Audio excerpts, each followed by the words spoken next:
आदाब, नमस्कार। बहुत बहुत स्वागत है आप सभी का हमारे शो गुफ्तगू में।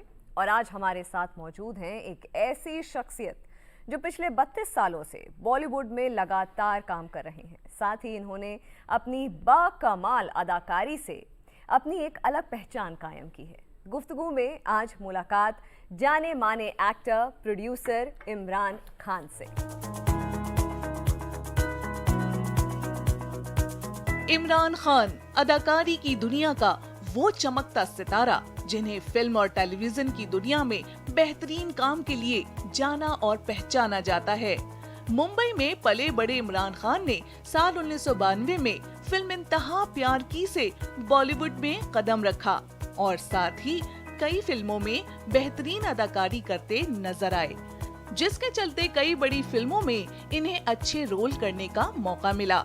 हालांकि इन फिल्मों में इमरान खान के काम को सराहा तो गया, लेकिन ये फिल्में कुछ खास असर नहीं छोड़ पाईं, जिसके चलते इन्होंने टेलीविजन की ओर रुख किया, जिसमें इन्हें कामयाबी के साथ साथ शोहरत भी नसीब हुई और इमरान खान का शुमार टेलीविजन की दुनिया के टॉप स्टार्स में किया जाने लगा। साथ ही साल 2017 में इमरान खान ने सरगोशिया नाम से फिल्म भी प्रोड्यूस की और इनकी कामयाबी का ये सिलसिला बदस्तूर जारी है।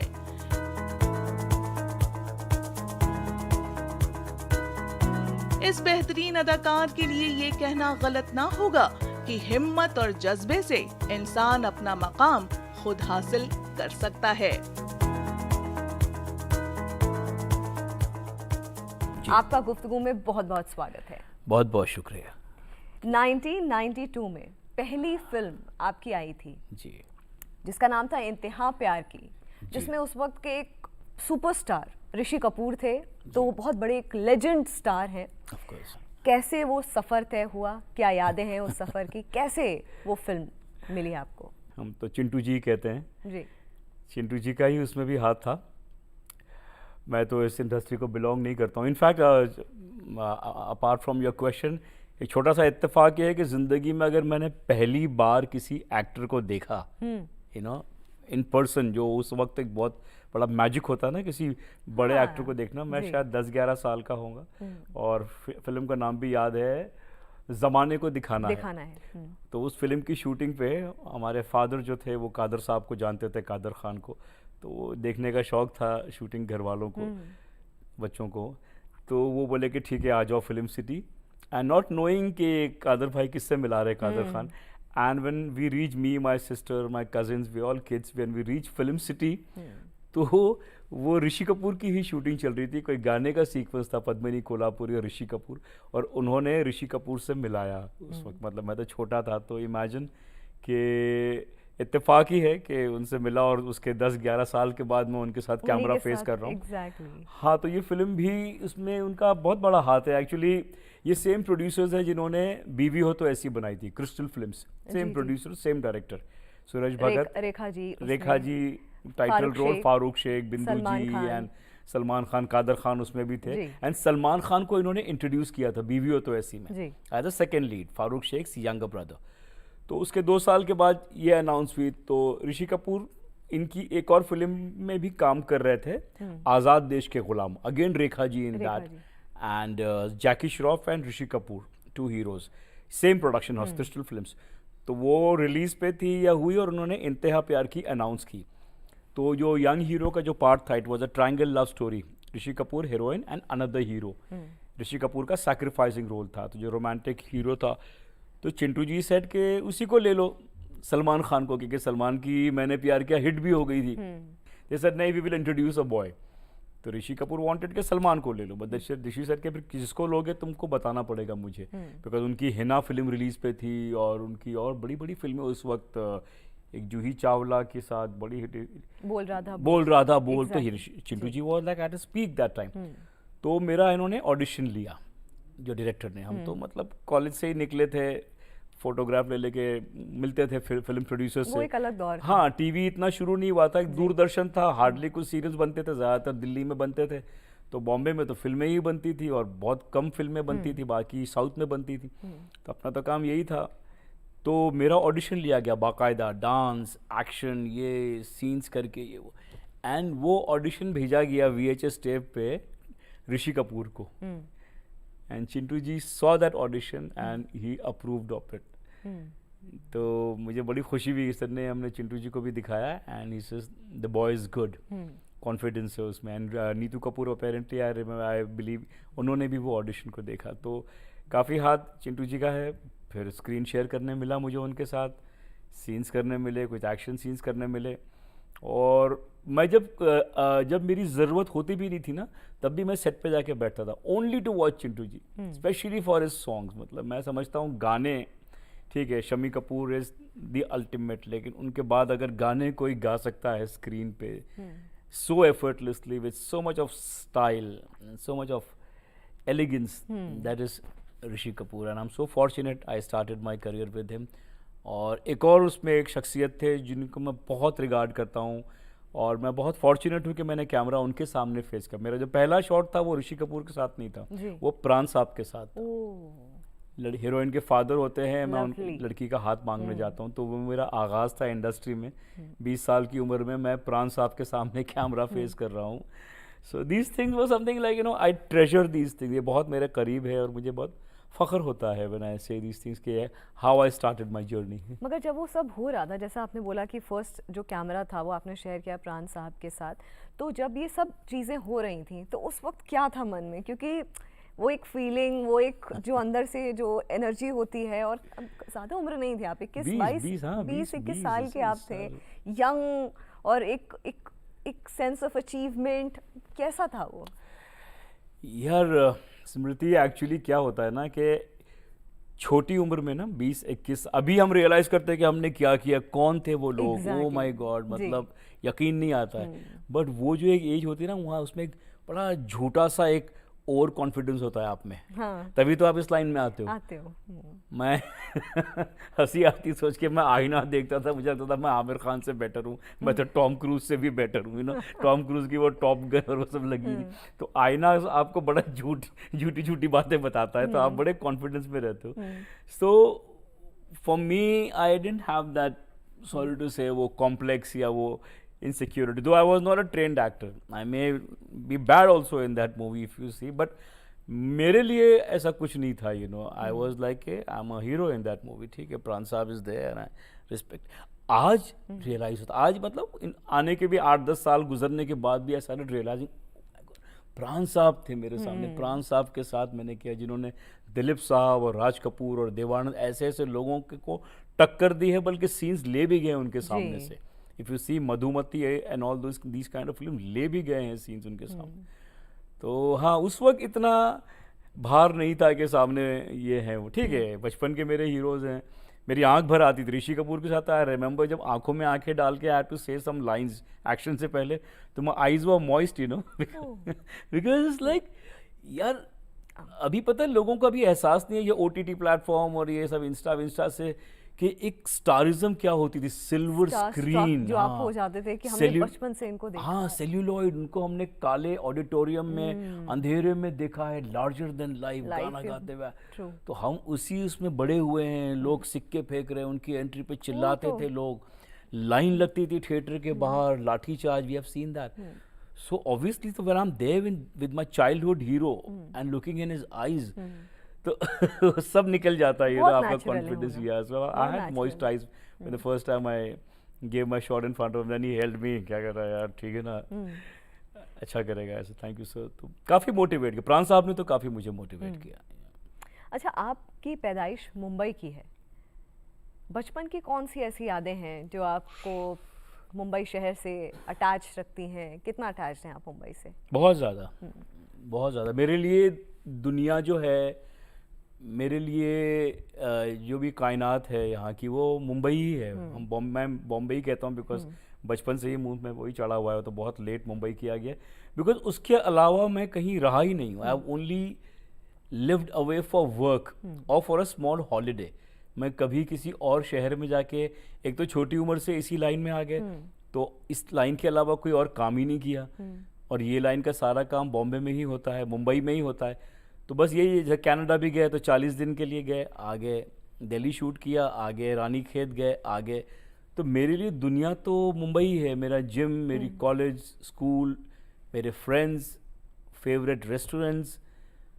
तो for me Bombay is everything. I breathe ये लिव शहर बार बार खींचता है आपको। जी जी जी जी, वो कहीं रह रह ही नहीं नहीं सकते। सकते, रह ही नहीं सकते हैं बॉम्बे के अलावा। वो है, मतलब मेरे लिए तो है। एक घर भी ले लिया मैंने बॉम्बे के करीब में, पंचगनी, जी। जो बहुत पहाड़ों के बीच में है, महाराष्ट्र का बेस्ट हिल स्टेशन है। बट वहाँ भी 2-4 दिन रहने का लगता है, फिर वो जो ऐसी खिंचावट है ना बॉम्बे से, चाहे वो उसमें पोल्यूशन हो, चाहे स्ट्रेस हो, लेकिन अब उसी की आदत पड़ गई है। अब जैसा कि आप अभी बता भी रहे थे कि 20 साल की उम्र में आप को पहली फिल्म मिली, वो सक्सेस। 20-21 साल की उम्र में इंसान को इतना ज़्यादा पता नहीं होता है कि करना क्या है ज़िंदगी में। तब आप उस वक्त आप सक्सेस और टॉप स्टार्स के साथ काम कर रहे थे। अब कैसे वो दौर था? मतलब ये कहीं मैंने सुना भी था कि उस वक्त की सबसे महंगी गाड़ी आपने खरीदी थी 20-21 साल की उम्र में। नहीं, सबसे महंगी तो नहीं, लेकिन हाँ उस वक्त तो ये मारुति चलती थी, मारुति ओमनी एंड व्हाटएवर थी, और तो फिएट थी, हमारे घर में फिएट भी थी डैडी। तो हाँ, शौक तो था शुरू से गाड़ियों का। तो होंडा सिविक मैंने खरीदी थी। जितनी छोटी उम्र में 4 फिल्मों की शूटिंग एक साथ शुरू हो गई। तो मुझे अच्छे से याद है, मेरी एक फिल्म थी संगम होके रहेगा, जिसमें सुरेश ओबरॉय मेरे फादर का रोल कर रहे थे। उसमें Ayesha Jhulka was my heroine. तो सुरेश जी ने ऐसे बैठे बैठे पूछा, दिल्ली में शूटिंग थी, राजहंस करके जगह है ना, रिजॉर्ट है, तो वहीं पे शूटिंग थी। तो उन्होंने पूछा कि क्या कर रहा है, बिकॉज वो डेट्स का कुछ प्रॉब्लम चल। मैंने कहा तू और भी फिल्में कर रहा है? मैंने कहा हाँ, कौन सी? मैंने कहा 4 फिल्में कर रहा हूँ, ये वो। तू 4 फिल्में कर रहा है? क्या उम्र है? मैंने कहा अभी 21 में होने जा रहा हूँ। बोलता है यार, मैं 28 साल की उम्र में तो मैंने FTII ज्वाइन किया था एक्टिंग कोर्स करने के लिए। मतलब सुरेश ओबरॉय सर के एट द एज ऑफ 28 ही join the acting academy in Pune, FTII, और तू 21 साल में 4 फिल्मों में हीरो है। तो ऑब्वियसली तो एक काम तो शुरुआत तो बहुत अच्छी थी, और अकल नहीं थी, तो गाड़ी ले ली बड़ी, जबकि नहीं लेनी चाहिए थी। पैसे से कोई घर लेना चाहिए था। बट वही है कि वो नया नया जवान शुरू से इमरान जी आप एक्टर बनना चाहते थे या कुछ और प्लान भी था मन में? कोई प्लान नहीं था। और एक्चुअली एक्टर का मैं बहुत शर्मीला था। I was a very shy kid, I was an introvert, good till the age of 16-17। शायद तो अभी भी हूँ मैं, बट ठीक है, इस फील्ड में हूँ तो काम ऐसा है, तो you can afford to be so shy. But मैं बहुत शर्मीला था। और डैडी नेवी में थे, तो ऐसे कुछ था जहन में कि IPS बनेंगे या पुलिस फोर्स में जाएंगे, कुछ वो यूनिफॉर्म का मुझे बड़ा क्रेज था। लेकिन कुछ वो एग्जैक्टली वो कुछ माइंड डेवलप नहीं हो रहा था क्या क्या है। और कॉलेज में जो था ना, वो फिल्मी माहौल था मेरे। मतलब मेरी कॉलेज में बॉबी देओल मेरे साथ ही क्लासमेट था, बॉबी हो गया, अजय देवगन था, भाग्यश्री थी, फिर ऐसे सीनियर्स में विंदु दारा सिंह, और ये मतलब काफ़ी और भी एवरेज एक्टर्स तो बहुत सारे थे, है ना। तो माहौल था, एक्टर्स उस वक्त के मॉडल्स काफ़ी थे। तो हमने भी देखा देखी वो शूट वूट करवा ली फोटोग्राफ। तो वो पता नहीं अभी दिल्ली में होता है कि नहीं, वहाँ पे वो फैशन मैगजीन्स के लिए, वो प्रिंट एड्स के लिए मॉडल्स चाहिए होते हैं, शर्ट पहन के। तो पर शर्ट 100 रुपये मिलते हैं या पर ड्रेस 200 रुपया मिलता है। तो वैसा वो एज अ पॉकेट मनी काफ़ी करना शुरू कर दिया। फोटोज अच्छी भी आ गई, तो उस वहाँ से एनकरेजमेंट मिली कि यार you can do this. And इतने में 88 में आमिर खान की फिल्म रिलीज हुई, कयामत से कयामत तक, and that became a super hit. और मैंने एक इंटरव्यू पढ़ा कि Aamir Khan started charging 5 lakh rupees, और उसने 12 फिल्में साइन कर ली है। I said 60 lakhs। एंड मेरा रियल नाम आमिर है, इमरान नहीं है, इमरान प्रोड्यूसर। तो मुझे थोड़ा था वो शक्ल वकल का कि चॉकलेट बॉय, रोमांटिक, ये वो, तो कॉलेज में भी ऐसा चलता था, है इसको अगर ये 60 लाख कमा सकता है इस उम्र में एक फिल्म से, तो there is good money in this profession. और मुझे शुरू से था कि यार पैसे कमाने हैं, घर चलाना है मेरे। I always was very responsible for my house, कि I want to provide for my house. वो एक जिम्मेदारी का एहसास शुरू से था कि I should be the provider. छोटा भाई है, डैड की तबीयत भी थोड़ी ठीक नहीं रहती थी, बहन है, तो वो एक बहुत बड़ा मोटिवेशन था, पैसा कमाना। एंड देन फिर वो जो उसका शौक और वो जो क्राफ्ट सीखना, that came second. But first was के there is good money in this profession. And मुझे लगता है कि सबसे ज्यादा हलाल की कमाई है, सबसे ज्यादा ईमानदारी की कमाई तो एक्टर की है। हम तो ना किसी को डिसीट करते हैं ना फूल करते हैं। 5 लाख मांगा तो 5 लाख ही लेते हैं। बाद में आपने कभी सुना नहीं होगा कि एक्टर ने पहले 5 मांगा बाद में 7 कर दिया। तो I feel this is a good profession. Then फिर करते करते तो इसकी तरफ प्यार बढ़ता गया, मोह बढ़ता गया, and started enjoying it and I started getting good work also. तो और ज़्यादा इसकी कदर होनी शुरू हुई। बट फर्स्ट मोटिवेशन और अभी भी है वो money. You know I feel that has kept me grounded कि I need to earn money and I need to provide for my family. तो वो मुझे भटकने नहीं देगा ये मोटिवेशन। बहुत सुंदर बात कही आपने, बहुत समझने वाली बात है।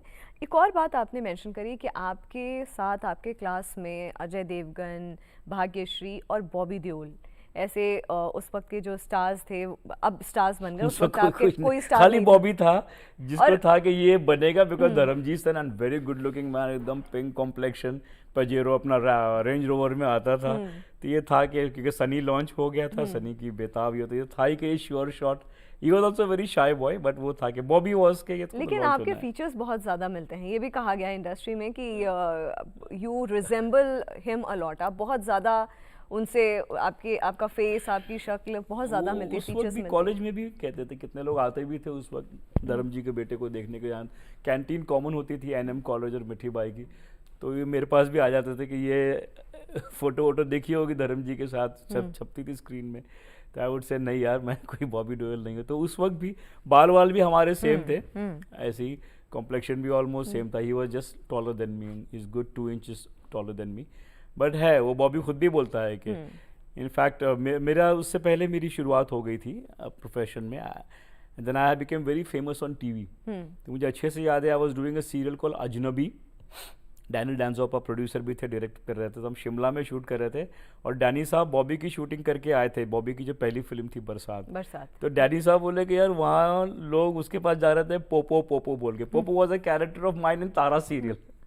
So I've heard from Danny Denzongpa के लोगों ने बॉबी को भी अप्रोच किया है मेरे स्क्रीन नाम से कि तो मतलब वो हुआ है, पीपल गॉट कंफ्यूज्ड, कंफ्यूजन हुआ है कि आपको बॉबी देओल और उनको इमरान खान साहब। हालांकि टू बी ऑनेस्ट कोई कंपैरिजन ही नहीं है। वो धर्म जी के बेटे हैं। उनकी फिल्म जब शुरू हुई थी बरसात, तो वो इंडस्ट्री की उस वक्त की सबसे महंगी फिल्म थी। सुनते हैं 6 करोड़, और ये पहले शेखर कपूर डायरेक्ट कर रहे थे। फिर इनको पसंद आया, नहीं पसंद आया, शेखर कपूर को हटा के पूरा रीशूट किया। अच्छी खासी फिल्म शूट हो गई थी। फिर I think so Pankaj Parashar या Rajkumar Santoshi, I am not sure, I am sorry, Rajkumar Santoshi आए बोर्ड पे। तो मैं बता रहा हूँ, तो वो तो कोई हम तो यार आउटसाइडर। मेरे फादर छोटे से नेवी में क्या वो थे, काम करते थे इंडियन नेवी के लिए, और वो धर्म जी के बेटे। बट हाँ वो था वो रिजेम्बलेंस। और एक कॉलेज में तो बहुत फेमस था ना बॉबी एंड लॉन्च। तो एक I had a girlfriend in college. तो ये छोटा सा किस्सा बताऊंगा उसका। तो मेरी एक बाइक थी यामाहा RX 100। तो उस वक्त हेलमेट का रिवाज नहीं था, हेलमेट वाज नॉट कंपलसरी इन बॉम्बे, लेकिन मैं पहन लेता था कभी कभी, शुरू से होता क्या। तो एक दिन मुझे बोलती है कि टेक आउट योर हेलमेट ना, and why do you wear a helmet, take out the helmet and ride the bike. निकाल के चलाओ ना हेलमेट। तो फिर लगा ठीक है, उसको लगता होगा मेरी शक्ल दिखानी होगी उसको। मैंने कहा ठीक है, क्यों? बोले ऐसे ही मुझे लोगों को बताना है कि मैं बॉबी देओल के साथ घूम रही हूँ।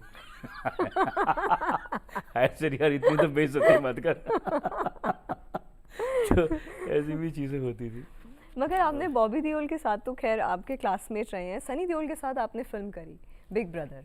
नहीं, मैंने बॉबी के साथ भी की ना, मैंने 2 फिल्में की बॉबी के साथ। बॉबी की जो शहीद भगत सिंह, जिसमें बॉबी शहीद भगत सिंह बनता है, उसमें जो भगत सिंह के गुरु होता है, जो यंगेस्ट फ्रीडम फाइटर सरदार जी होते हैं, जिनको फांसी दी जाती है, जो अमेरिका से आते हैं, करतार सिंह सराबा, लुधियाना में तो सराबा नगर भी है। तो वो रोल मैंने किया है। और जो बचपन में दिखाते हैं उसमें छोटा जो भगत सिंह है, वो इसको आइडलाइज करता है, इसको फॉलो करता है। और सराबा जो है, करतार सिंह सराबा, वो अमेरिका से आके यहाँ पे प्रीच करना शुरू करता है कि उठो और देश के लिए लड़ो। तो उसका गाना है देश नू चलो, देश मांगता है कुर्बानियाँ। पूरा गाना मेरे पे है, जो सरोज खान ने पिक्चराइज किया था। फिर जब भगत सिंह बड़े होते हैं, जो बॉबी देओल ने किया, वो भी वो सेम गाना गाते हैं। तो I have done 2 films. I have done 1 film called Kismat, Bobby Deol, Priyanka Chopra, है ना, उसमें भी I am playing Kabir Bedi son, the villain son, and Shaheed Bhagat Singh also, 2 films with. हाँ, एंड देन सनी साहब के साथ भी मैंने काम किया है। मगर as a classmate Bobby Deol and as a co actor वो कैसी यादें थी? कॉलेज में Bobby was shy, he was shy, है ना। जैसे मुझे अच्छे से याद है कॉम्पिटिशन्स भी होते थे हमारे एनुअल डे में, फिर भी part, I was shy but फिर भी मैं ले लेता था part ward, you know, dramatics में, इसमें कुछ सॉन्ग वॉन्ग फन से। बॉबी कभी नहीं पार्ट लेता था, उसको कितना भी इंसिस्ट करते थे, he would never do that, and but he was very good looking, his complexion and his hair, everything, but he was shy. But when I worked with him in Kismat and all, तो वो एक अलग ही level का confidence, and specially after Barsaat and soldier, that Ajnabi, that superstardom which he got, and no doubt is a very good looking hero, like you know, compare to even other heroes, एक height, shoulder, personality. तो we would sit in his vanity between the shot, we would play cards, हम पत्ते खेलते थे, ताश खेलते थे, वो सब बातें करते थे। तो रवीना भी थी मेरे साथ कॉलेज में, तो मिठी बाई में ही थी, वो जूनियर थी। तो हम जब खिलाड़ियों को खिलाड़ी करने कनाडा गए थे, तो वहाँ रवीना के साथ भी यही था, कॉलेज की बातें कुछ ये सब। तो it's a beautiful thing to work with people whom you have studied with and then professionally you are sharing the screen with them. कोई ऐसी फिल्म का कोई किस्सा आपको याद हो जो आपको अभी भी बड़ा याद आता हो, या हंसाता हो, गुदगुदाता हो, या आपको कि दिल को इतना ज़्यादा छू गया हो कि आप अभी भी उसको याद करते हो? यार चीज़ें तो होती हैं। मैंने एक फिल्म की थी हवा, जो जहाँ मैंने टब्बू के छोटे भाई का रोल किया था, तो ये 2004 या 5 की बात है। तो वो पूरी हॉरर फिल्म थी, तो पूरी मनाली में शूट हुई थी जी, है ना। तो उसमें टब्बू के 2 छोटे बच्चियाँ होती हैं, छोटी छोटी, और एक भाई होता है जो मैंने रोल किया था। और वो हम 30-35 दिन वहाँ थे, 1 शेड्यूल फिल्म थी मनाली में। तो वो एक हॉरर फिल्म थी, तो नाइट शूट सी होती थी, an extreme chill, I remember November and में। तो वो जो बच्ची थी छोटी, वो 4-5 साल की थी, और उससे काम निकलवाना उस एक्सट्रीम कोल्ड में, मतलब डायरेक्टर को हटा के फिर टब्बू भी उसको समझाती थी, बैठ के ऐसा करते, बेटा डर लाफ फेस पे, और वो मैं नहीं डरती, मैं क्यों डरूं, मैं नहीं, अरे वो हॉरर फिल्म में भूत आया हुआ। तो ऐसी चीजें, मतलब रियली, मतलब कि पूरी शूटिंग रुक जाती थी बिकॉज वो बच्ची डरती नहीं थी। बट फाइनली, अच्छा कुछ कर भी नहीं सकते हैं, बच्चे हैं, you can not hit them और you can not scream at them, अब प्यार से ही आपको काम निकालना है। तो हाँ, ऐसी कुछ चीज़ें हैं, मतलब अभी बोलना बड़ा आसान है, लेकिन उस वक्त था कि ये कर भी पाएंगे कि नहीं। एक्सट्रीम चिल, बिकॉज हम मनाली में भी नहीं, हम मड़ी के तरफ थे, और वो जो नदी है ना वहाँ के, जो वहाँ पे सेट बनाया था पूरा ग्लास का सेट, बिकॉज लास्ट में वो सेट को तोड़ना था। तो वो अब सुनाने में तो अभी तो आसान लग रहा है, लेकिन उस वक्त याद है। And Tabu was a big actor, वो विरासत में उसको नेशनल अवार्ड मिला था, वेरी बिजी, उसके 30 दिन कैसे भी डायरेक्टर को मिले थे, काम भी निकालना है उसका, और शूटिंग्स नहीं हो रही है, नाइट शिफ्ट, तो बहुत चैलेंजिंग।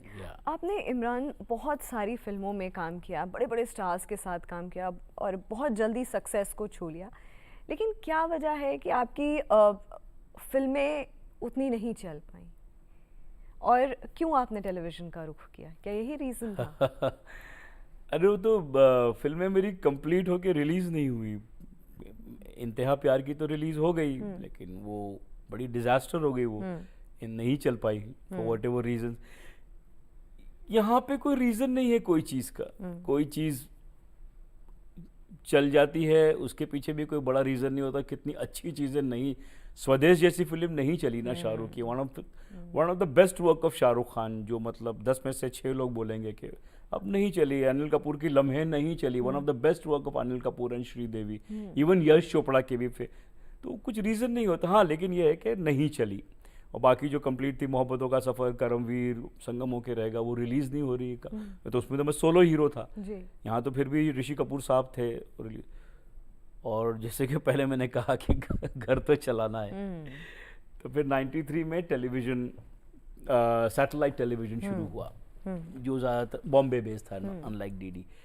एंड पहला ही शो था उसका तारा, जो बहुत बड़ा, मतलब सबसे पहला शो था जी टीवी का, सबसे पहला शो था सैटेलाइट टेलीविज़न का, और वो सबसे पॉपुलर शो था, जो 5 साल तक चलता गया। और वो पहला शो था जो ट्वाइस अ वीक आता था। उसकी पॉपुलैरिटी इतनी थी कि वो हफ्ते में 1 बार नहीं, हफ्ते में 2 बार आता था, और 2 बार उसको रिपीट करते थे। तो जो प्रोड्यूसर थे डायरेक्टर रमन कुमार जी, उन्होंने मेरी फिल्मों के ट्रायल्स देखे थे, बिकॉज वो भी फिल्मों से आए थे। पहले ज़माने में जब नया नया सैटेलाइट शुरू हुआ तो सब जो फिल्मों में थे वही टीवी में आए। शुरू के टीवी के आप 7-8 साल देख लो तो सारे वेदराही जी, लेक टंडन, रमन कुमार, ये सिनेविस्टार्स सब फिल्मों से आए थे, DOPs एंड डायरेक्टर्स। तो रमन जी ने देखा था मेरे फिल्म का ट्रायल, तो he said, and I was sitting at home married,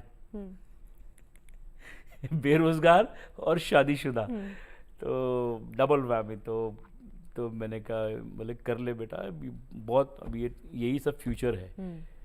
और फिल्मों में मुझे छोटे मोटे रोल करने नहीं थे, वो तो एज अ हीरो आपने शुरू किया है तो जल्दी आप एक्सेप्ट नहीं करते हो अपने आप को छोटे रोल करना, जब एज अ हीरो जब आप शुरू कर चुके होते है ना, तो वो भी एक दिक्कत थी। तो रियली आई वाज, वो जो 1 साल 1.25 साल बहुत बुरा गया, कुछ पैसे वैसे कुछ नहीं कमा रहे थे। फिर ये टीवी शुरू हुआ, एंड वो जब अच्छी चीज़ होने वाली होती तो अपने आप दिमाग में सही थॉट आ जाता है। And I took up television, which I am very happy I did that. और वो इतना बड़ा हिट हुआ वो शो, फिर एक मतलब माय गॉड्स ग्रेस, उसके बाद फिर कहते ना कि आई नेवर लुक बैक, पीछे मुड़ के देखे ही नहीं उसके बाद। टीवी के बारे में मैं सवाल लूँगी, लेकिन उससे पहले आपने बोला आपकी शादी हो चुकी थी उस वक्त और आप खाली बैठे थे। आपकी जो वाइफ हैं वो क्या करती हैं, उनकी तरफ से कैसा सपोर्ट रहता है अभी और तब? अभी तो वो शादी टूट गई है। तो very educated girl, she had done her masters and very in English literature, very educated, sensible girl. हालात कुछ ऐसे थे, बट वो हाँ within few years only it didn't work. Maybe मेरा जो फिल्म में नहीं चलना या घर बैठ जाना could also be the reason for that. बहुत सारी चीज़ें हो जाती जब आपका काम सही नहीं चलता है ना। और उस एज में मैं क्या, मेरे 22 साल की उम्र में शादी कर ली थी, है ना, तो खुद भी मैं मैच्योर नहीं था, ऑब्वियसली वो भी उसी एज की थी, वो भी मैच्योर नहीं थी। तो but right now she is working, she a father already had a big company, तो we are off and on, कभी ईद बारात में फ़ोन वोन आ जाते हैं, दिवाली पे, ईद पे। लेकिन जब आपकी शादी हुई थी तो आई एम श्योर, क्योंकि आप एक बहुत ही फेमस उस वक्त के एक एक्टर और यंग हैंडसम, और वो दौर भी अलग था 1990 का, जो 90s का दौर था, और खासकर जो अर्ली 90s का दौर था वो बहुत अलग था। उसमें एक्चुअली में स्टारडम आपको फील होती थी कि हाँ। तो ऐसा कोई क्रेजी फैन मोमेंट कभी हुआ कि यार शादी क्यों कर ली इतनी कम उम्र में? क्योंकि ये 22-23 साल तो कोई उम्र भी नहीं होती है, तब भी नहीं होती थी। ऐसा कोई क्रेजी फैन मोमेंट कभी हुआ? नहीं, करेक्ट है, नहीं होती है और नहीं करना चाहिए। जो भी है, स्पेशली लड़के, don't cross 30, make your money, make your big house, अपने आप को सेट करो, कोई जल्दबाजी कभी मत करो, स्पेशली अगर करियर बनाना है, वो आपको डिस्ट्रैक्ट करता ही है।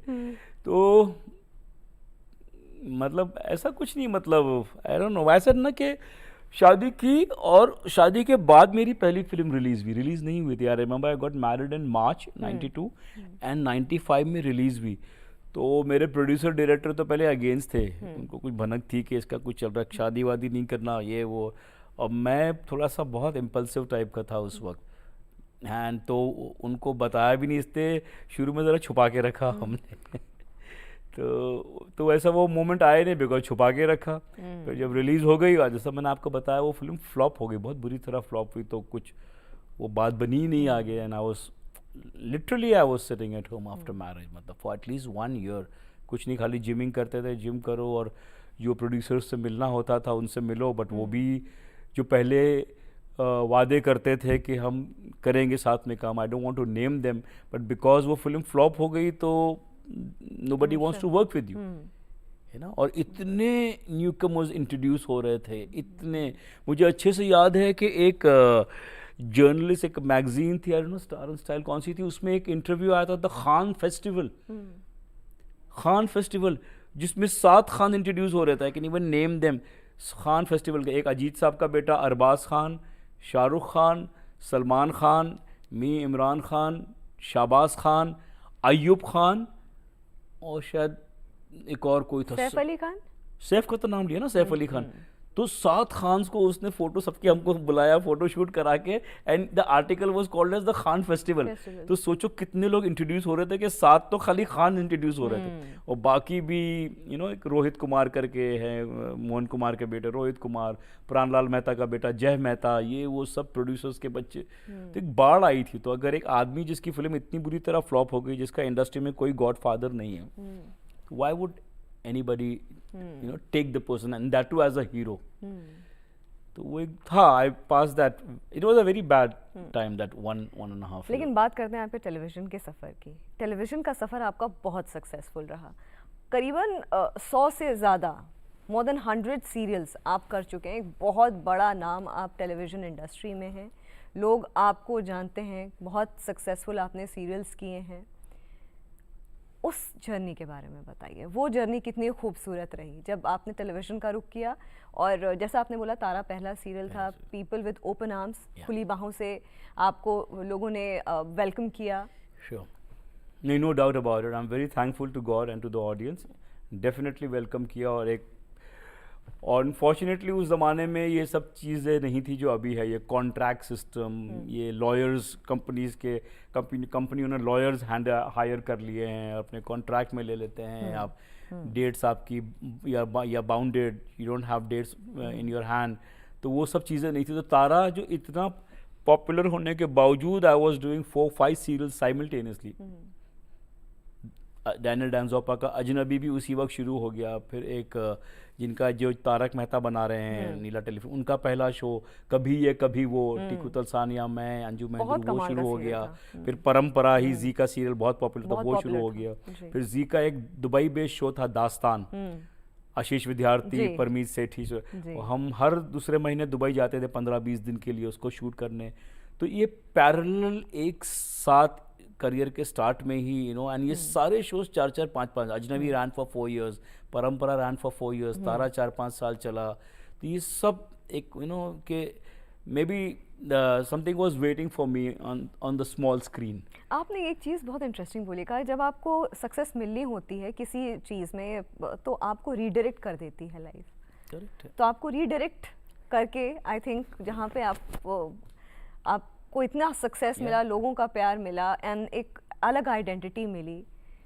कुछ सोचा होता है ना, कुछ सोचा होता है उसने कुछ सोचा होता है उसने, जब उसने पैदा करके हमको इस दुनिया में भेजा है, तो उसने डेफिनेटली हमारे बारे में सोचा है। मगर आपने कोशिशें करनी बंद नहीं की, ये एक इम्पॉर्टेंट चीज़ है। आप अपनी तरफ से you were looking for opportunities. But I tell you, एक ड्रॉबैक था उस जमाने में इनिशियली, जो बाद में टूटा आके 2004 या 5 के बाद।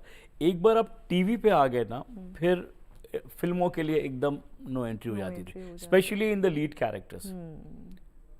लेते ही नहीं थे कि ये तो टीवी सीरियल वाला हो गया, और टीवी लाइक कि घर घर में, ड्राइंग रूम में लोग बैठ के देख रहे हैं। तो वो ये लार्जर देन लाइफ जो फिल्में होती थी, जो आज नहीं है। आज फिल्में बहुत रियलिस्टिक है, ओटीटी बहुत रियलिस्टिक है। उस जमाने में फिल्में लार्जर देन लाइफ ही होती थी, वो स्लो मोशन में भाग के आना हीरो का, ये वो। तो एक बार टीवी पे आ गए ना, तो फिर भूल जाओ।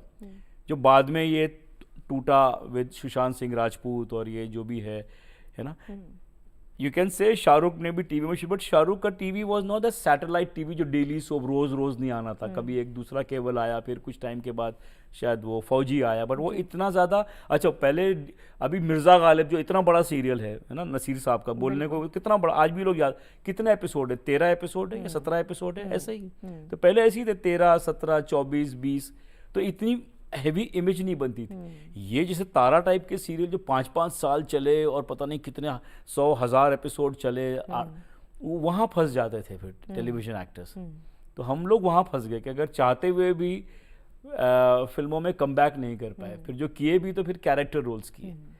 फिर कैरेक्टर रोल्स करने के बाद फिर वही हो गया कि आपने जब कैरेक्टर करना शुरू कर दिया, तो फिर एज अ हीरो कहाँ से आप।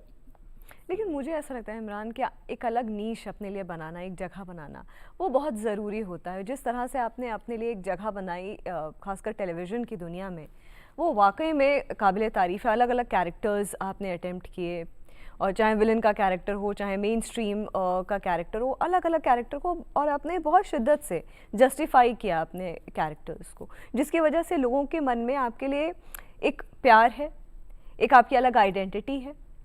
और जब जब टेलीविज़न याद किया जाएगा कि कहाँ से टेलीविज़न की शुरुआत हुई, कौन कौन से ऐसे प्रोमिनेंट सैटेलाइट सीरियल्स थे, तब तब आपको बहुत इवन प्यार दूरदर्शन से याद के किया अजनबी एंड और जी। मंगलसूत्र, अजनबी, अर्धांगिनी, दूरदर्शन की क्या रीच है। रीच है बिल्कुल। Oh my!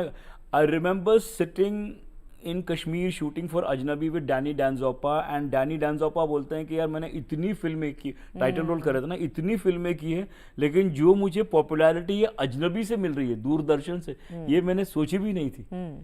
दूरदर्शन की जो स्ट्रेंथ थी ना उस वक्त, अभी भी है उस वक्त, एंड इंटरनेशनल डीडी जाता है।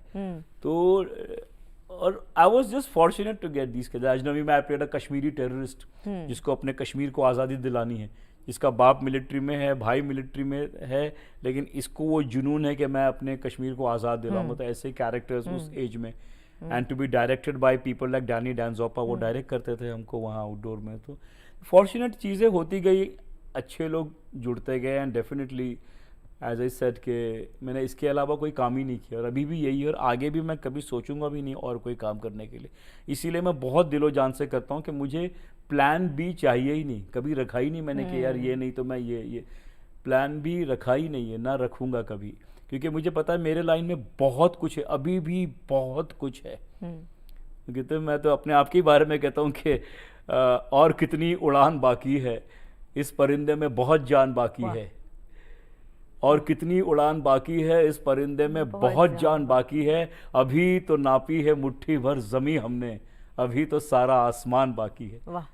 और वाकई इस प्रोफेशन में आज शाहरुख को देखो ना, जवान और पठान की, किसी ने सोचा था कि इस एज में आके और एक 30-35 साल के करियर के बाद, ऑलमोस्ट लग रहा था कि बीच में डियर जिंदगी और ऐसी जो फिल्में आई थी शाहरुख की, फैन, और ये लग रहा था कि भाई अभी क्या कम बैक है।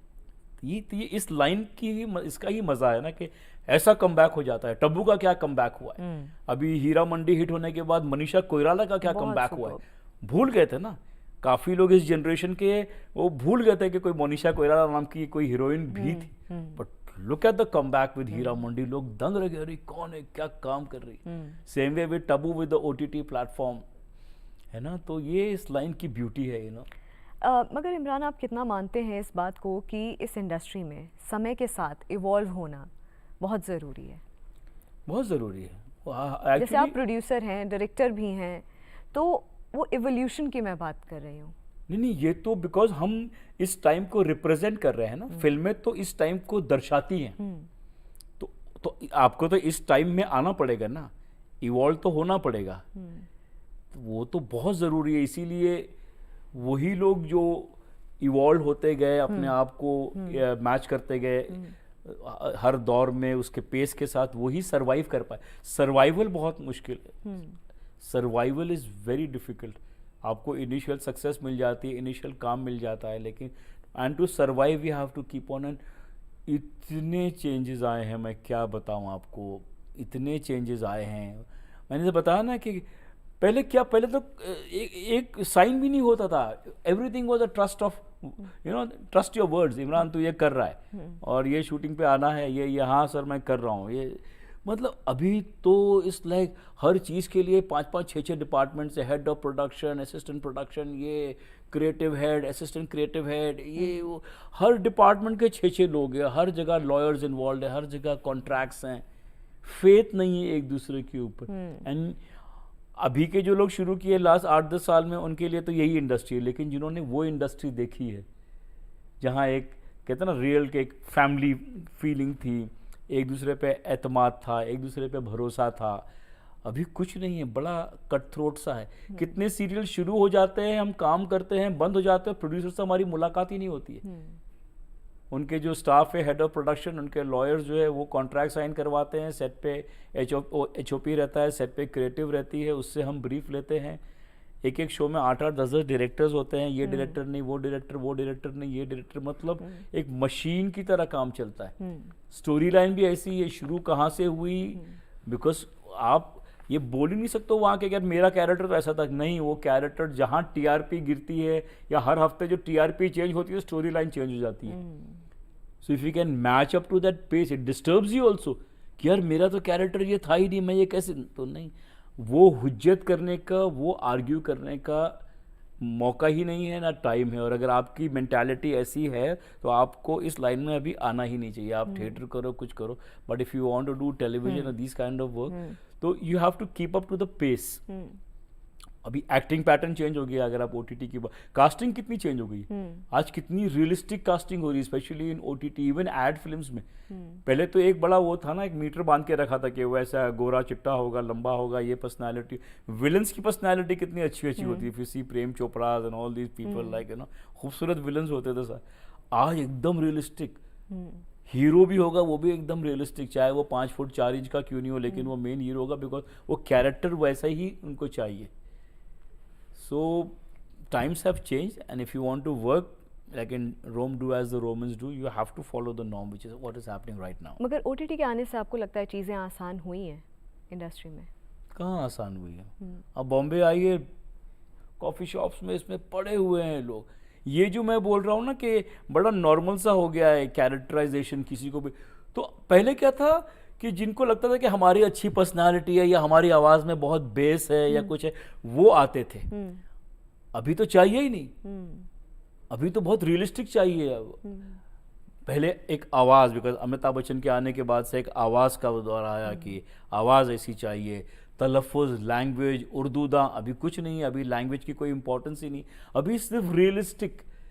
Since Ram Gopal Verma introduce a different kind of characterization with Satya, according to me, और उसके बाद taken forward by Anurag Kashyap and this school of direction and this school of film making, जिसमें भीकू मात्रे टाइप के character, Manoj Vajpayee है, और अभी फिर नवाजुद्दीन, इरफान। भाई इरफान कब से है? इरफान तो आपको पता है NSD का mid-80s बैच का है ना। इरफान नहीं मिलते थे ना उस लेवल के काम। ये जब 2000 के बाद हासिल 2004 के, जब ये रियलिस्टिक टाइप के कास्टिंग होना शुरू हुई, तो अब इसका देखा देखी, मतलब आपको हर लखनऊ में, हर कानपुर में, हर बिजनौर में 50 लोग दिखेंगे ऐसी शक्लों। सबको लगता हम भी कर सकते हैं। थिएटर तो बाय गॉड्स ग्रेस हमारे हिंदुस्तान में हर जगह हो रहा है। तो अभी तो इतना इनफ्लो हो गया है एक्टर्स का, एंड अभी सारी जो बागडोर है वो कास्टिंग डायरेक्टर्स के हाथ में आ गई है।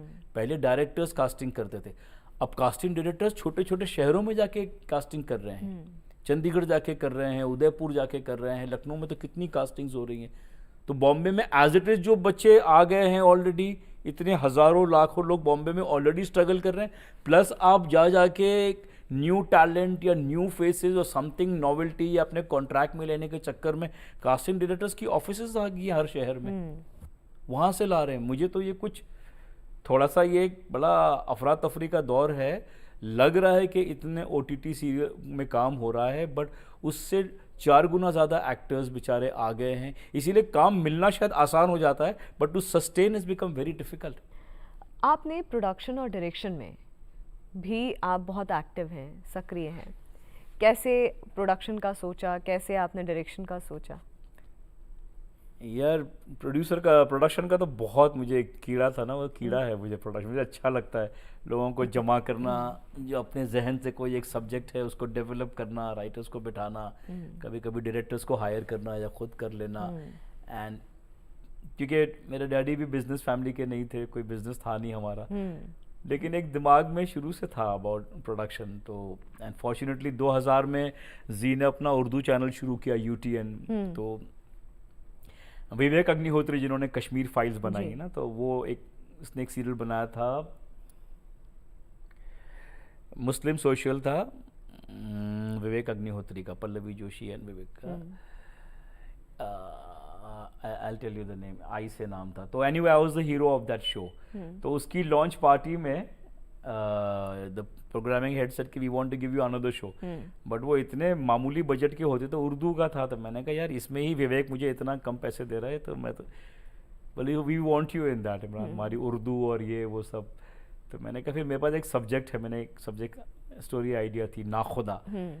तो मैंने कहा मेरे पास एक सब्जेक्ट है इसके, ठीक है, then why you will produce? I said yeah I will produce, because produce कर लूंगा तो चलेगा, उसमें फिर मैं पैसे नहीं देखूंगा, because that is my hobby. तो फिर मैंने शाहबाज को लिया टाइटल रोल में, नाखुदा, फिर अली असगर और ये जितने मेरे दोस्त थे, अजीत साहब का बेटा Shehzad Khan, and that's how I started my production Nakhuda से, जो जी का ही था। अब देखो टीवी का वो कि पहला शो भी जी का, तारा, फिर जब प्रोडक्शन प्रोड्यूस भी करे तो भी ये, आज भी मैं इसी का ही शो कर रहा हूँ।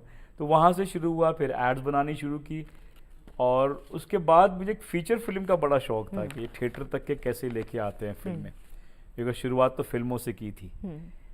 एंड हमेशा से वो था, और सुनते भी आए थे कि जब तक कि आप एक फिल्म प्रोड्यूस नहीं करोगे इंडस्ट्री को समझोगे नहीं, बिकॉज ये इंडस्ट्री बड़ी भाई भाई करती है, फैमिली फैमिली करती है, लेकिन जब आप प्रोड्यूसर बनते हो ना तो उनकी नज़रें चेंज हो जाती है, और आपका भी जो लोगों से इक्वेशन चेंज हो जाता है। I wanted to see that. I was doing a show with Kader Khan, तो कादर भाई ने मुझे बोला था कि बेटा जब फिल्म शुरू होती है तो 100 लोग आपके पीछे होते हैं, और जब वो सेंसर तक जाती है तक अकेला रह जाता है प्रोड्यूसर, सब निकल जाते हैं काम करके पैसे लेके। तो मैंने कहा मैं तो एक बार ये देखूंगा, बिकॉज मेरे लिए हमेशा है कि व्हाट, मेरे पास हारने के लिए क्या है, मेरे पास तो कुछ भी नहीं था जब मैं इस लाइन में आया था, तो जो कमाया यहीं से कमाया। तो आई was doing a show in Kashmir, ये डीडी का एक शो था, आसमान ने जो लिखा, उसकी शूटिंग के लिए काफ़ी कश्मीर जाता था मैं। तो मेरे अच्छे ताल्लुकात हो गए थे वहाँ के राइटर्स से, टूरिज्म डायरेक्टर से, and they used to love me a lot, because जो डीडी का मेरा अजनबी शो था where I played a Kashmiri man, तो they would think I am a Kashmiri only, है ना, वहाँ पे मुझे बहुत प्यार मिलता था। तो उन्हीं राइटर्स के साथ बैठ के मैंने एक सब्जेक्ट डेवलप किया, Sargoshiyan, about Kashmiriyat and small small people staying in the valley. तो हमने 3 टूरिस्ट के ज़रिए से उस स्टोरी को, हमने उन स्टोरीज़ को, शॉर्ट स्टोरीज़ को बुना with the help of 3 tourist who go to Kashmir, एक लड़की और 2 लड़का, और उनकी जो ट्रैवल जर्नी है उसमें स्टोरी बनती है। बहुत सुंदर है वो, बहुत सुंदर है। हाँ, तो एक तो 4 स्टोरीज में एक कश्मीरी पंडित का रोल बहुत ही ग्रैंड, एंड वो किया भी बहुत अच्छा लोकनाथ ने, old Kashmiri Pandit who never left the valley. वो कितनी भी प्रॉब्लम्स हुई, कितनी भी वहाँ पे जो भी मुश्किलें आई, वो पंडित जी जो हैं उन्होंने वैली बोला ये मेरा कश्मीर है, मैं नहीं छोड़ूंगा, मुझे यहाँ किसी से कोई भय नहीं है, कोई डर नहीं है। तो फिर एक फरिया जलाल का कैरेक्टर था, Faria Jalal played a nice Muslim pious woman जो अमरनाथ की यात्रा के रास्ते में गांव आता है, सरबल गांव, वहाँ रहती हैं और यात्रियों की कैसी हेल्प, जो एक उनका एक टेक था। फिर शाहबाज एंड टॉम ऑल्टर, ये टॉम ऑल्टर की लास्ट फिल्म थी, very dear friend of mind, बहुत जल्दी हम उनको खो दिया, हमने उनको खो दिया। तो टॉम ऑल्टर की ये लास्ट फिल्म थी, बाकी और भी अच्छे एक्टर्स हैं दोस्त यार। तो ये एक, हम 2 शेड्यूल्स में हम 2 बार कश्मीर गए सारा यूनिट, छोटा सा यूनिट 30-35 लोगों को लेके। सो it was a very satisfying experience. फिर उस वक्त की सीएम को हमने दिखाया, चीफ मिनिस्टर को, उसने बहुत पसंद की, उसने टैक्स फ्री की इस फिल्म को, एंडोर्स भी किए उन्होंने, एंड इसका प्रीमियर किया इन्होंने 2017 में प्रीमियर हुआ, पहली हिंदी फिल्म है जिसका प्रीमियर कश्मीर में हुआ, जबकि थिएटर्स नहीं थे, अभी शुरू किया हमारे मनोज सिन्हा साहब जो वहाँ के गवर्नर, उन्होंने थिएटर्स अभी इंट्रोड्यूस किया। आई विश तब किया हो 2017 में जब मेरी फिल्म रिलीज हुई थी, बट स्टिल वहाँ का जो ऑडिटोरियम है SKICC, वहाँ इन्होंने दिल्ली से ही सब इक्विपमेंट्स मंगाए, और सारे कश्मीर के जो डिग्निटरीज थे उनको फिल्म दिखाई गई मेरी। So that was a proud moment, that production of producing a film was a big deal. I took it to the theaters. तो ये सब अच्छे एक्सपीरियंस होते गए, एंड अभी भी चलता है। एक और फिल्म मैंने अभी कंप्लीट की है, मैं भी। मतलब वो जो 20 साल के इमरान और अभी के इमरान, ये जो जर्नी रही है, ये कैसी जर्नी है, कैसे देखते हैं इस जर्नी को आप? बहुत अच्छी है यार। तो कहते हैं ना, साहिर लुधियानवी का एक शेर है ना कि जैसे कि अब तक तेरे साथ कटी है, बाकी भी ऐसे ही गुजर जाए तो अच्छा। कि जैसी ये जर्नी अब तक रही है मज़ेदार, बाकी भी इसी तरह निकलती रहे। Keep on working with nice young directors, new actors. अभी तो पूरा एक नया लॉट आया हुआ है, उनके साथ काम करना, उनके ऑर्डर्स लेना, उनके हिसाब से काम करना, because I like to surrender to the director whatever he wants. Produce तो करना है मुझे, सब्जेक्ट्स मैंने लिख के रखे हैं कुछ, तो वो भी करना ही है, बिकॉज यही सोचा है कि जब तक के हैं, keep yourself fit mentally and physically, and there is so much you can give to this industry. Industry ने तो बहुत कुछ दे दिया है हमको, पूरा घर ही हमारा संभाल लिया इतने सालों से, 32, 33, 34 साल हो गए, 35 साल हो गए इस लाइन में। तो इंडस्ट्री ने तो बहुत कुछ दिया है, अभी हम भी इसी में ही लगे रहें। और बड़ी खूबसूरत सी इंडस्ट्री है, बहुत प्यारी इंडस्ट्री है। कितने भी शॉर्ट कमिंग्स, कितनी भी इसकी लिमिटेशंस है, उसके बावजूद भी इस ऐसी इंडस्ट्री नहीं हो सकती है।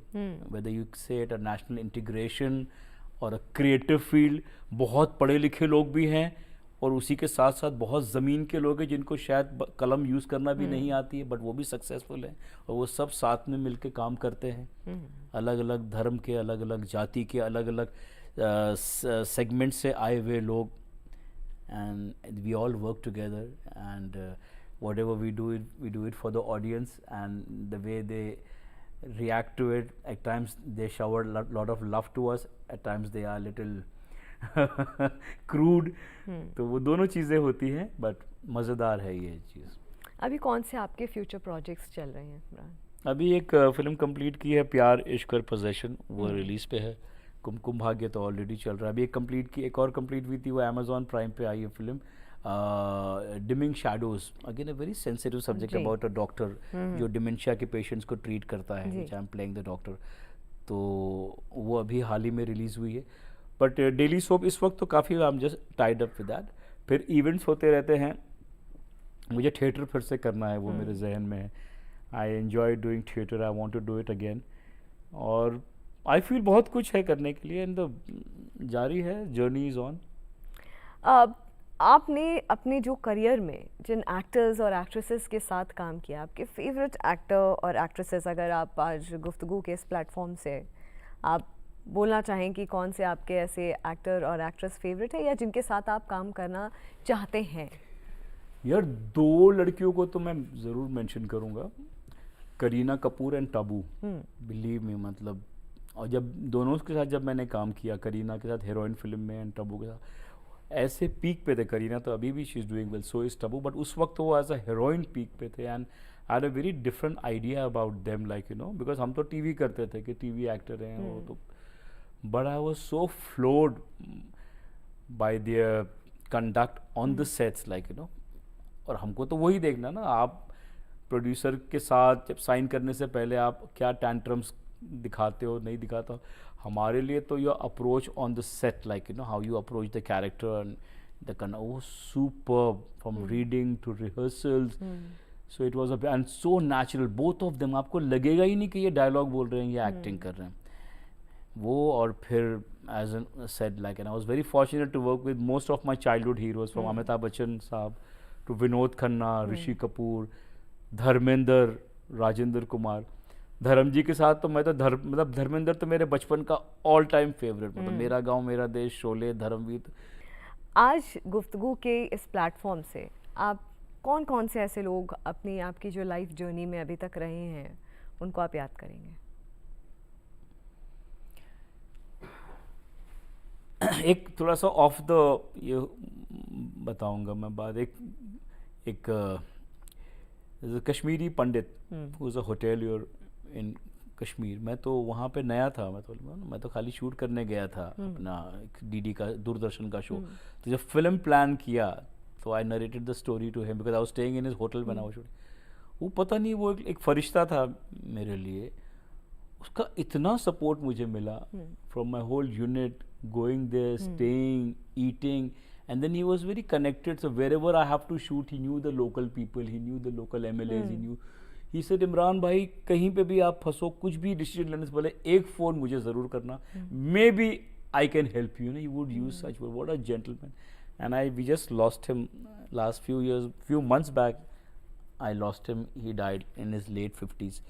तो वो एक इंसान है जिसका मैं बहुत बहुत आभारी, and if you use that word like एहसान, एंड मेरे दिल के बहुत करीब है। मेरी ज़िंदगी में बहुत कम लोगों ने मुझ पे, I lost my father very early in life, मुझे याद नहीं लोगों ने मुझ पे एहसान किए हैं, किसी ने भी नहीं। I have earned what ever I have earned, but इस इंसान का मेरे पे वाकई मैं उसका एहसान मानता हूँ, बहुत प्यारे थे। बट ऐसे ही लोग जब जुड़ते हैं तो आप करियर में आगे बढ़ते हो ना। और वो जो हम जिसको ऊपर वाला कहते हैं, वो डायरेक्ट तो प्रकट होकर मदद नहीं करता है, वो इंसानों के जरिए ही मदद करवाता है ना। तो वो इंसान चूज करता है हमारे लिए, है ना। तो उसने ही उस बंदे को भेजा, एक कश्मीरी पंडित को उसने ही भेजा मेरे लिए ना। वरना मैं तो एक छोटा टीवी एक्टर हूँ, मैं डेली सोप एक्टर, हम सोच भी नहीं सकते फीचर फिल्म बनाना, बना के थिएटर तक ले जाना, मतलब आज बड़े बड़े प्रोड्यूसर्स की फिल्में बन के रह जाती हैं। तो हम तो डेली सोप एक्टर हैं यार, हम तो बहुत रेगुलर से, मतलब तो वो ऊपर वाले की तरफ से वो, तो दैट मैन, इसका बड़ा मैं एहसान मानता हूँ। बहुत खूबसूरत बातें रही आपसे, लेकिन गुफ्तगू पे यहाँ पे हम पॉज लगाएं उससे पहले, क्योंकि ये भी सुनने में आया है आप बहुत अच्छा गाना गाते हैं, गुनगुनाते हैं। कुछ ऐसा जो आपका फेवरेट कोई ऐसा सॉन्ग हो, कोई ऐसा गाना हो जो आप सिर्फ गुनगुना दें हमारे व्यूअर्स के लिए। यार मैं गानों का मुझे बहुत शौक है, लेकिन मैं बेसुरा हूँ। मगर आपको मैंने देखा था आप मेकअप रूम में भी, आप ग्रीन रूम में भी कुछ गुनगुना रहे थे। बस वो ग्रीन रूम, बाथरूम, ऐसे रूम तक के ठीक है सेट थे। बट या मतलब यार पहले के जो होते थे, जो लिरिक्स होते थे, ये होते थे, वो आप गुनगुनाओ या ऐसे भी पढ़ दो। स्पेशली हमारे एक बहुत बड़े लिरिसिस्ट थे साहिर लुधियानवी, उनका कमाल ही ये था कि उनका गाना आप गाओ तो भी उतना ही खूबसूरत है। वो बोलते थे कि मेरा गाना मेरी लिखी हुई जो लिरिक्स है वो किसी सिंगर की मोहताज नहीं है, और वो हकीकत है। तो उनका ही मेरा बचपन का फेवरेट गाना है, और मैं खाली बोल दूंगा, मुझे बड़े अच्छे लगते हैं लाइन। और मौजूदा माहौल में भी और आज के सिनारियों में भी साहिर साहब कहते हैं कि पोंछ कर अश्क अपनी आँखों से, मुस्कुराओ तो कोई बात बने, सर झुकाने से कुछ नहीं हासिल, सर उठाओ तो कोई बात बने, जिंदगी भीख में नहीं मिलती, जिंदगी बढ़ के छीनी जाती है, अपना हक संग दिल जमाने से छीन लाओ तो कोई बात बने, रंग रूप जात मजहब जो भी है आदमी से कमतर है, रंग रूप जात मजहब जो भी है आदमी से कमतर है, इस हकीकत को तुम भी मेरी तरह जान जाओ तो कोई बात बने, और नफ़रतों के जहां में हमको प्यार की बस्तियां बसानी है, नफ़रतों के जहां में हमको प्यार की बस्तियां बसानी है, दूर रहना कोई कमाल नहीं, पास आओ तो कोई बात बने। बहुत सुंदर, साहिर साहब के लिखे हुए हैं जो हर दौर में टेलर मेड है ना। I love this line, I wish I could sing better, I would have done, but maybe next time if we meet in some interview I will practise and I will come and sing. But बहुत अच्छा रहा आपसे, बहुत दिलचस्प ये गुफ्तगू रही आपसे, बहुत दिलचस्प ये गुफ्तगू रही आपसे, और यही दुआ करेंगे कि आप हमेशा सेहतमंद रहें और जो बेहतरीन काम आप कर रहे हैं वो आगे भी उसी पेस में आप करते रहें। दुआ की तो बहुत ज़रूरत है, स्पेशली दुआ की, क्योंकि आगे बहुत कुछ करना है मुझे, and I want to produce some good content. यही दुआ हमारी भी है, और आपका तहे दिल से बहुत बहुत शुक्रिया गुफ्तगू में आने के लिए। सेम हियर, मैं भी गुफ्तगू का भी और दूरदर्शन के दर्शकों का भी, कि आप लोगों ने इतने सालों तक के हमको संभाल के रखा, आपका अपना प्यार दिया, ऐसे ही देते रहिए। और गुफ्तगू का मैं बहुत बड़ा फ़ैन हूँ, मैंने बहुत इसके एपिसोड्स देखे हैं, and I wanted to be a part of it, and I am so lucky. मैं बहुत लकी, मुझे जो ख्वाहिशें होती है वो पूरी हो जाती है, तो ये भी जो मेरी ख्वाहिश थी गुफ्तगू में आने की, वो भी आज पूरी हो गई। Thank you so much. तो नाजरीन, गुफ्तगू में फिलहाल इतना ही। अगले हफ्ते आपसे फिर होगी मुलाकात एक और नई शख्सियत के साथ। तब तक के लिए यूं ही मुस्कुराते गुनगुनाते रहिए और देखते रहिए DD उर्दू।